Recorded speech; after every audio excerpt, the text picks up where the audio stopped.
Bonjour et bienvenue sur ma chaîne Lux Lucem. Je suis Franck. Pour le premier épisode de cette série, on va regarder d'un peu plus près le Leatherman Squirt S4, aussi connu en France sous le nom de Squirt S4. Le Squirt S4 a été sorti en 2002 et retiré de la vente en 2010. C'est un de mes outils de porte-clés fabriqués par Leatherman préféré. Et vous, c'est quoi votre petit porte-clés Leatherman préféré? Le S, c'est pour les ciseaux. Scissors en anglais, avec un S.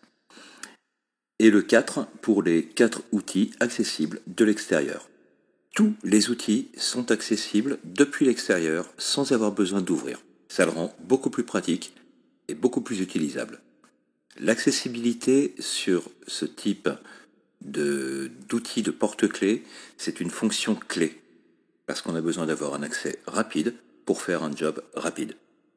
La lame est de forme clip point. Elle est identique à celle du Micra. Elle mesure 1,6 pouce, soit 4 cm. Elle est fabriquée en acier 420 HC, qui le rend assez facile à maintenir et à aiguiser. C'est une bonne petite lame qui est assez longue pour faire ce qu'on attend d'elle. C'est-à-dire couper des petites choses, ouvrir un paquet, etc. Les ciseaux bénéficient de ressorts pour l'ouverture et la fermeture.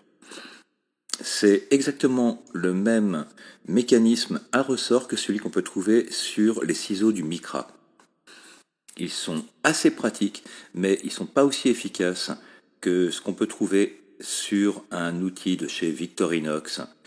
Le mécanisme est vraiment ingénieux et intéressant. Il utilise les 2 ressorts qui sont dans chaque moitié de la poignée.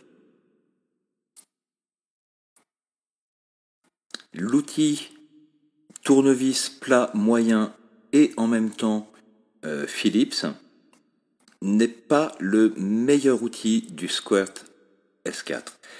La pointe en biseau ne rend pas l'outil super pratique en tant que tournevis cruciforme et ça ne le rend pas plus pratique en tant que tournevis plat de taille moyenne.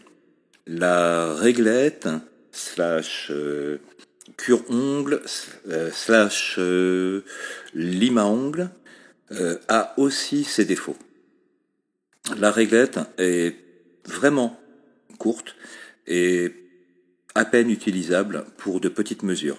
En effet, la courbe en début de l'outil qui sert pour le cure-ongle ne permet pas d'avoir des gravures en dessous de 1 cm, ce qui rend vraiment l'utilisation de l'outil impossible pour mesurer de petites choses.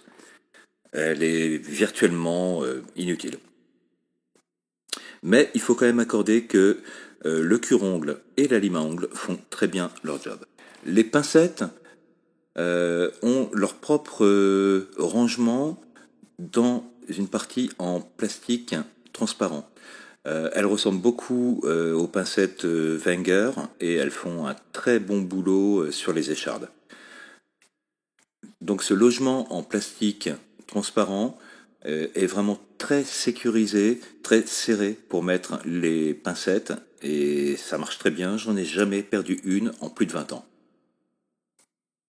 Elles sont beaucoup plus pratiques que celles du Micra qui sont attachées et qui sont difficiles à utiliser.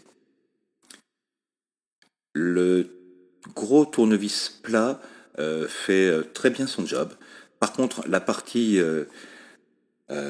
décapsuleur est tellement petite qu'elle est difficile à utiliser. Il va falloir s'y reprendre à plusieurs fois pour réussir à enlever une capsule.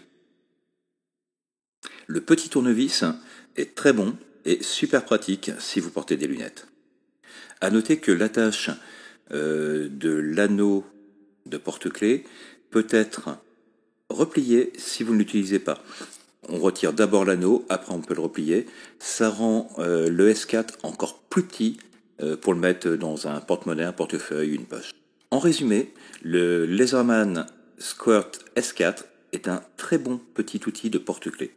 Il a quelques défauts, mais il fait le boulot pour lequel on l'a, et il va aussi vous éviter beaucoup d'allers-retours vers la caisse à outils. Il faut juste avoir en tête que c'est un outil de porte-clés, ni plus ni moins. Dans le prochain épisode, on va regarder ensemble son petit frère, le Leatherman Squirt P4, donc le P4. Merci d'avoir regardé. Si vous avez aimé cette vidéo et que vous voulez en voir plus, n'oubliez pas de vous abonner, de cliquer sur la cloche.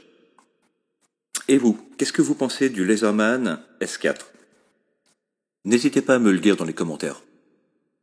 Je suis toujours Franck et vous regardez toujours Luxe Lucem. À bientôt.